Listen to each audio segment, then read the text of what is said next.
Good morning, ladies and gentlemen. This is Harry Muppet. We are casting the finals of the Go4SC2 Cup that was run back in April, and we are casting the finals only. We're not casting the entire tournament, but we do have the third place series of games going on here. This is the second game in the series. The first game was won rather convincingly by Dinar with a very excellent early Ling harass, which took out a lot of workers from our green Zerg player's sYz, his main force. And yeah, it was an excellent job. He wiped out a lot of workers, and then the economy just snowballed for our pink Zerg, and he ended up with a far superior roach army. He just moved in there and did what he needed to do. So now we're going on to game 2 of this series, and we're going to see exactly what happens. We're going to see sYz manages to run back, manages to get back, and manages to pull a win, and possibly go to an ace match. I think this is a best of 3 in this series. So yeah, we'll see if he can force an ace match out of our pink player Dinar. But here we go, almost identical Overlord movements, which I suppose is makes sense because yeah. So you can see they want to scout that hatchery, they want to scout that expansion, and that's exactly where they're going to go to that expansion. So anyway, production, pig player going for I think there was a fairly early spawning pool, maybe that was the 12 pool perhaps. That's very interesting. Green Zerg going for a standard timing hatchery. I believe that was a 14 pool hatchery, and would not be surprised to see him put down a spawning pool at any second. There he goes, whacking one down. And here we go, this is the pink player going for a 15-16 pool hatchery. So once again, opposing timings from each player. First one goes pool and then hatchery, and the other one goes hatchery and then pool. But yeah, we'll see how this works. It did actually, I think it favoured the pink player last time. I mean, he got a queen out. He's getting his queens out a bit faster, and that means more lava early in the game. And he used that to produce quite a large amount of lings early on in the game. Also, you can see he's getting this gas a bit earlier than the green player, so he's going to have speed a little bit earlier, and he used that to a very, very big advantage last game. He just built up a massive amount of lings, about 30, 40 or so, while the green Zerg still had only about 8, and he rushed them all in there, and he did some massive economic damage. So that may be his plan again this game. On the other hand, he may try and mix it up. We'll just have to see exactly what he does. And here we go, the green player's spawning pool is up, so he's going to be chomping out some queens. And if we have a look at the economy tab, it's pretty much even. The green player slightly ahead because he put his hatchery down first, so he's already going to be mining on this one, whereas this one has only just popped up for the pink player. But I would not be surprised to see these two be very close in the economy. Actually, with that, he's building a massive amount of drones there. Well, not massive, but very, very, very decent. And we'll have to see what the green player does with his money. He is going for a banelings nest. I believe he did this last time as well, and the banelings did try and do a bit of defense, but they weren't really instrumental.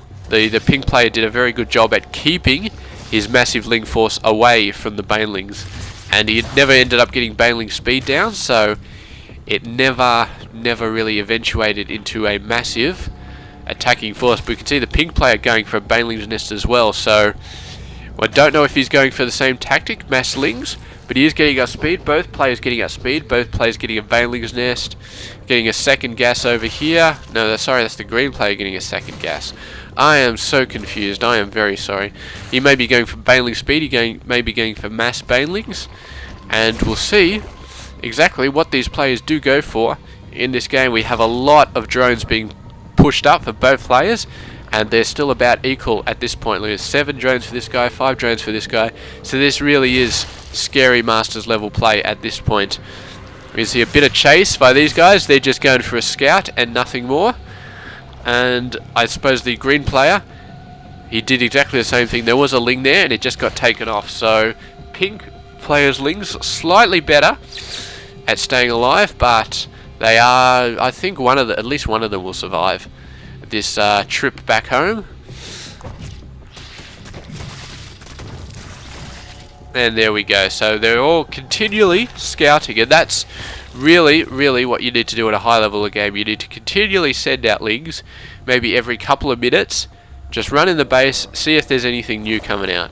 Of course, you can do that with overlords, but the overlords end up dying more often than not, and sacrificing an overlord is not always what you want to do, because, I mean, these lings, they cost 100 minerals for 4 of them, and the overlord cost 100 minerals as well.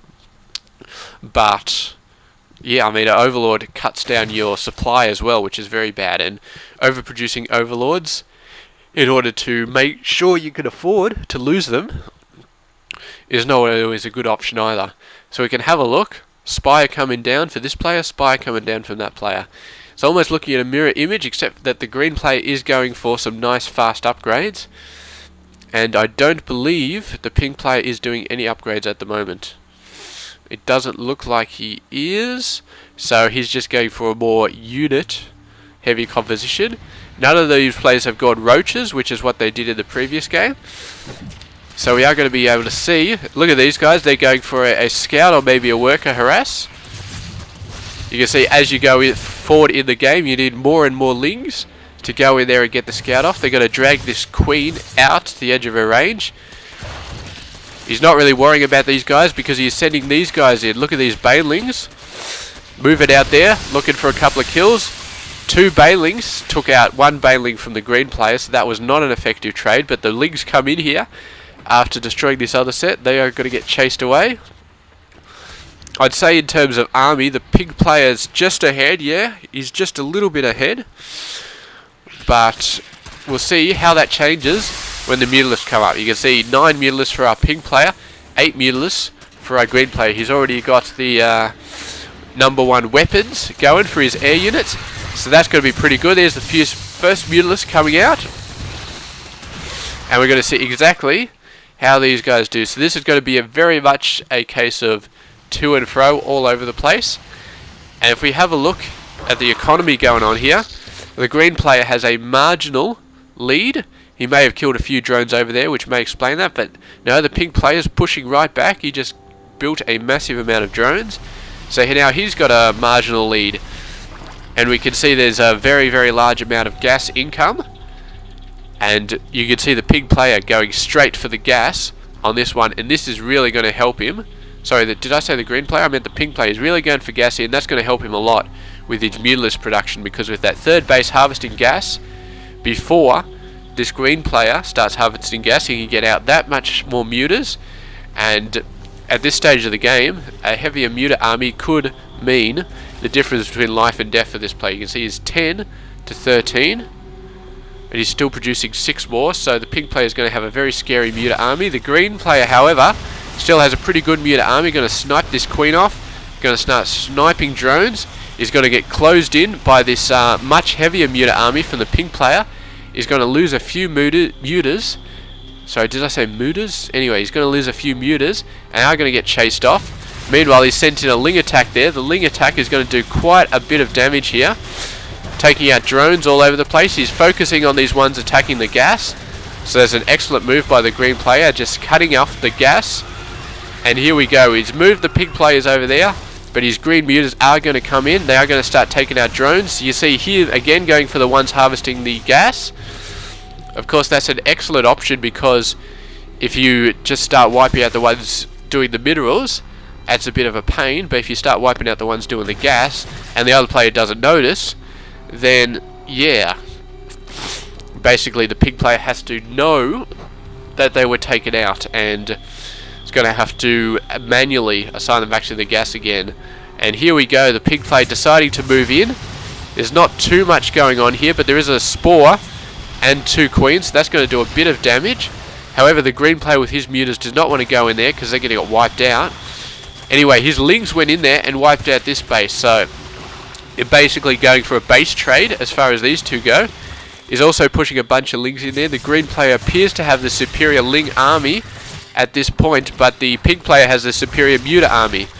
And where is the green player's Muta forces? They're all over there. They're going to have to run back now. They cannot afford to let this pink player just go nuts in the middle of his base. So he's going to move in. He's been whittling down these forces bit by bit with his spore crawlers, with his spines, and now may be the time to go in there and try and wipe them out.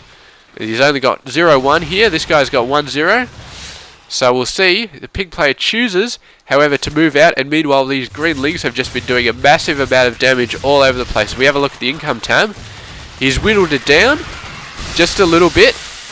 He hasn't been doing a stupidly large amount of damage because, of course, the pink player went down, wiped out this base, and I think there may have been more drones at this base, or the pink player just did a better job of just getting his drones out of there. But you can see this Muta army for the pink player is just getting scarier and scarier. Unfortunately, they are extremely fast, but they are still slower than Lings.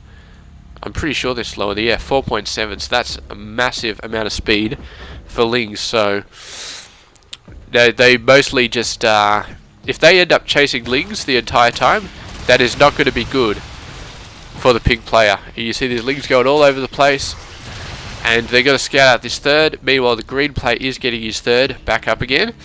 So we'll see how well these guys are going to do on their economy. If we have a look at the units tab, green player has managed to get up 21 mutas. The pink player has managed to get up 30 mutas.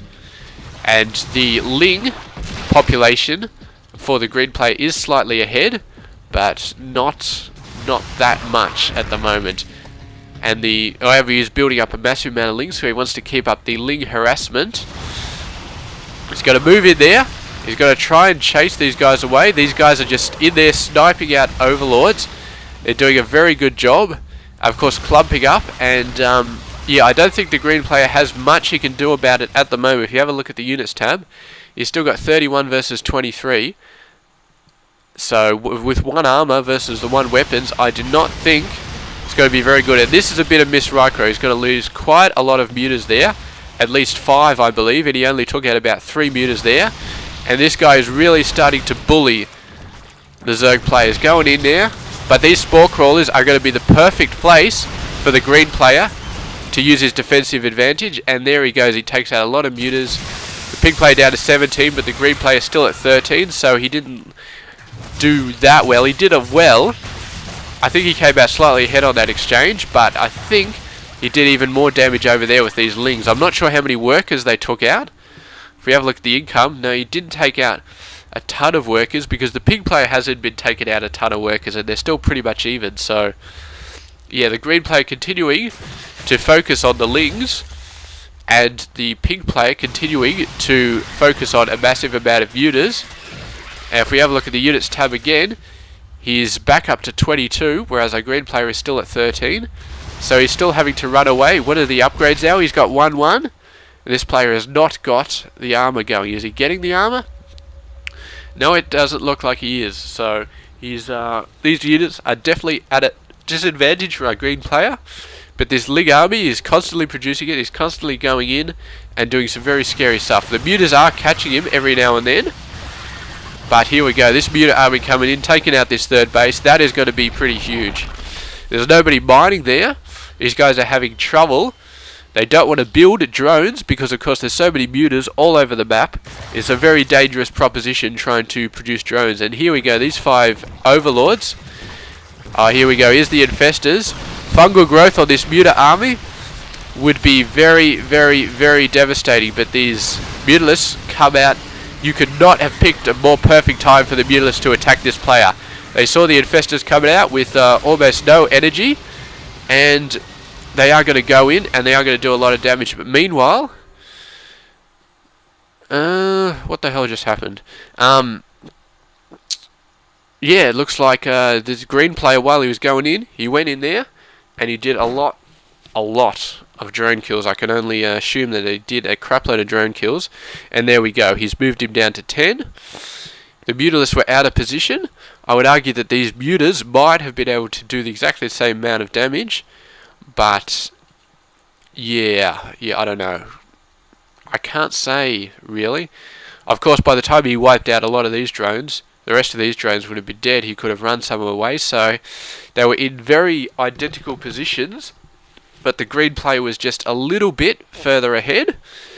And so, yeah, excellent job by sYz.